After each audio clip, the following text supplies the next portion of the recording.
പക്ഷെ നമ്മളിപ്പോ എവിടെയാ? നമ്മള് പകൽപൂരം കാണാൻ വേണ്ടി വന്നിരിക്കുക. എവിടെ? ഇരിങ്ങൾക്കാവ് എവിടെയാണെന്നറിയോ?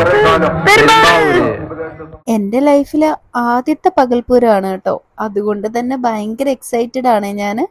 നട്ടുച്ച സമയത്താണ് ഈ പൂരം നടക്കുന്നത്. നല്ലോണം ജനങ്ങളും ഉണ്ടായിരുന്നു, നല്ല വെയിലുമായിരുന്നു. ആദ്യം തന്നെ ഉള്ളിൽ കയറി ഞങ്ങൾ പ്രാർത്ഥിച്ചു കേട്ടോ. കുറച്ചുകൂടെ കഴിഞ്ഞായിരുന്നെ ഞങ്ങൾക്ക് ഉള്ളിൽ കയറി തൊഴാൻ പറ്റില്ലായിരുന്നു. തൊഴുതിറങ്ങിയപ്പോ തന്നെ ആനകളെയാണ് കണ്ടത്. ഈ അമ്പലത്തിനൊരു പ്രത്യേകതയുണ്ട്. ഇവിടെ എഴുന്നള്ളിപ്പിക്കുന്നത് കൊമ്പനാനേനെ അല്ല കേട്ടോ, പിടിയാനേനെയാണ്. അതൊരു സ്പെഷ്യാലിറ്റിയാ. ഞങ്ങൾ കുറച്ചധികം നേരം അവിടെ നിന്ന് ചെണ്ടമേളമൊക്കെ കേട്ട് ആസ്വദിച്ച് നിന്ന് കേട്ടോ. അവിടെ നിന്ന് ഈ താളമൊക്കെ പിടിച്ച് നല്ല അടിപൊളിയായിട്ടൊന്ന് ഹരം കയറി വരുമായിരുന്നു. അന്നേരമാണ് ഈ ആമിപ്പെണ്ണിന്റെ വക കരച്ചിലും പൂക്കലും ആകെ പ്രശ്നം. പിന്നെ കുറച്ചു നേരം കാടിനുള്ളിലൂടെ നടന്നു കേട്ടോ.